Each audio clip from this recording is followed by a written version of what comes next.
want to walk your soul path? In this video, I'm going to show you how to connect with your angels, with your soul team, in 3 steps. So the first step is to set the healing intention. You really want to focus your mind in walking your soul path, fulfilling your soul purpose, healing yourself. Each one of us has a divine timing. It usually comes when you are going down deep in your daily life. You feel you are living a life that is not your best timeline. It's not filling you with love and joy. If you are not aligned to your heart, inner voice, to your inner child, what makes your heart sing, that will make you feel really tired and sad. Sometimes we just push ourselves to the limit. When that time comes, you might call to God for help. You need to set aside your human mind. Your lower mindset has been programmed by your ancestors and by this 3D matrix to be on fear and survival. You have to turn off that programming. That mindset that is on survival is living on the past. It's not present anymore.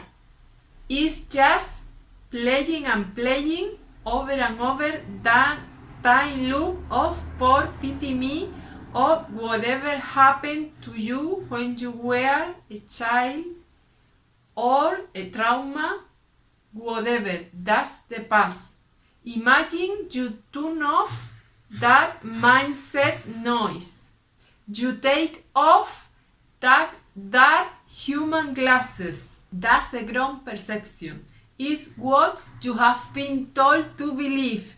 It's not the real truth of your soul. So the first step is to hold that healing intention of walking your soul path. Then the second step is to extend your hand. So God, your soul at source, your soul team, angels, can hold your hand. It's like when you take a phone call. You have to pick up the phone. You have to make a step forward. And then the other person, in this case, your soul team, your angels, your guides, whatever you call them, they will make the other step forward. It's a co-creation. They are already on this love, light, higher frequencies. You just have to match that frequency. It's like turning off this external noise and turning on this new radio love station. That inner voice, that inner child that remembers what makes your heart sing. Do it the way it was for you. You can imagine you take off that human dark glasses, or that you open the windows on your heart space. It might help to close your physical eyes and sit with yourself for a moment. Imagine you are entering this inner garden or inner ocean.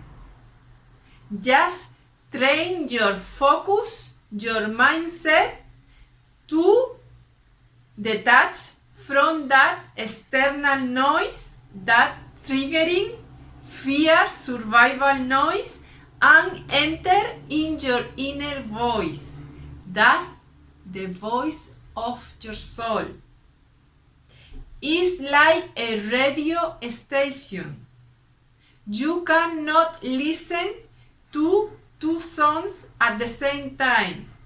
We are actually doing it. That's why it's so noisy, so chaotic. You are listening to that external noise that is crumbling down the 3D matrix, and your inner song, your soul voice guidance is becoming louder.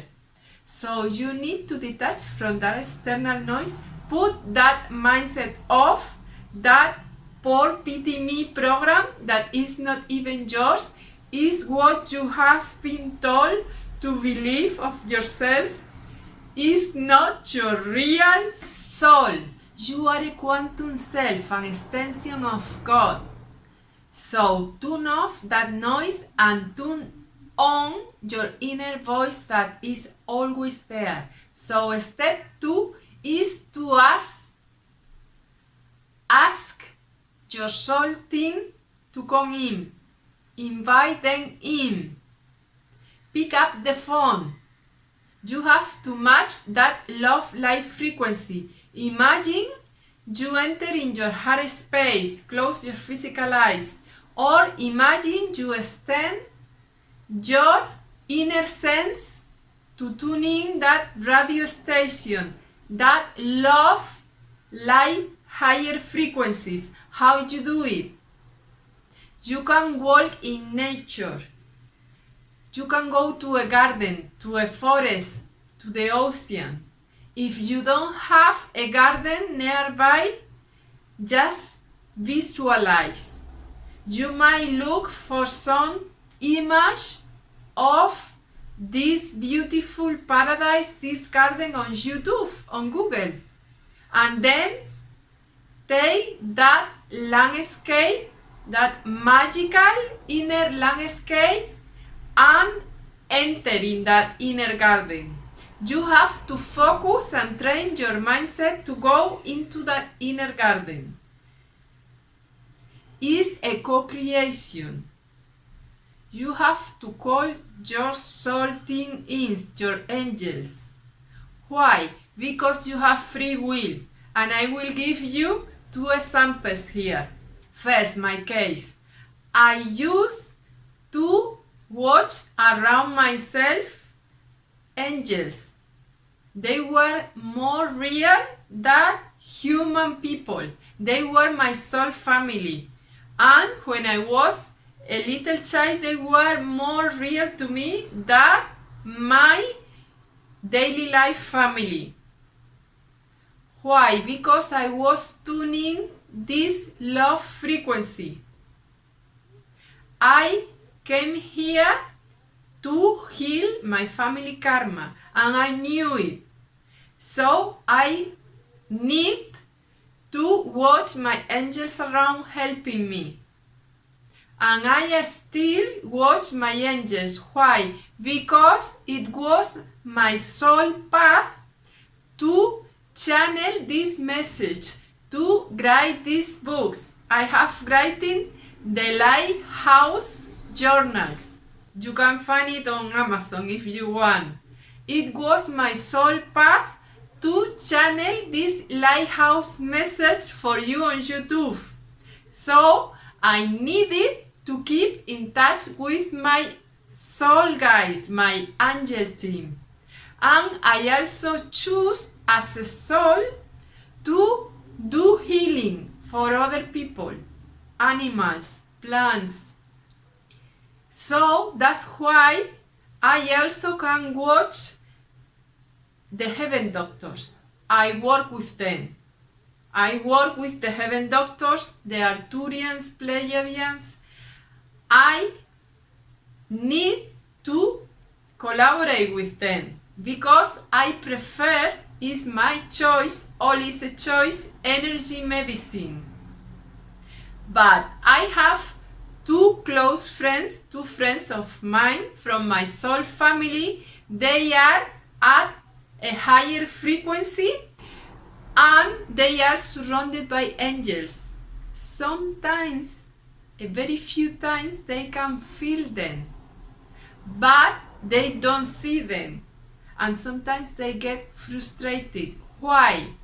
I asked their soul once why, because they asked me, I cannot feel my angels, but why I cannot watch, why I cannot see them?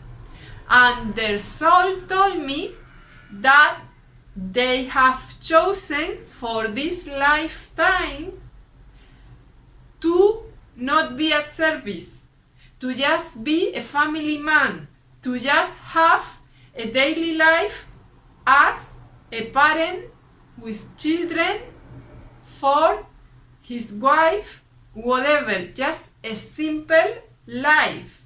They choose not to be at service at planetary level that way. They have previous life where they were priests, monks. One of them even become a saint. He is surrounded by a lot of angels because in his previous life, that is still a parallel life, he used to call in angels all the time to help people and help the planet. So he's still surrounded by his angels. But in this life, he made a choice to just be a family man. As a holiday, he needed to rest from all that healing work for humanity and the planet. That's why they are not meant to see the angels on this lifetime. And their human personality might feel from the ego frustrated, but it's their choice. At some level, they know they don't want to be a service on this lifetime because they need to rest. They want to take it as a holiday. So call in your angels and take into account that maybe you are not meant to watch your angels, but maybe you are meant to feel their love around you, or to feel them through other signals. Maybe your angels might bring to your life people, job opportunities, a Reiki master, a friend that invites you to go with her to yoga, whatever you might need for your unique soul path, your unique soul contract. Each one of us has made a plan for yourself. You have a plan. You have made a plan at soul level for this lifetime. So trust your soul path. And that's the third and final step, to trust your unique soul path. So let's remember the steps, because you have to focus on these 3 steps each day, each morning and each night before sleeping, if you want to walk your best timeline for you. First step, focus. Set the intention.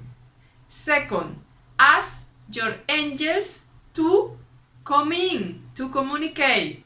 And the third one is just trust your soul path. Trust your guidance. Just relax and let the magic flow. I hope this message helps you. I wish you a nice day.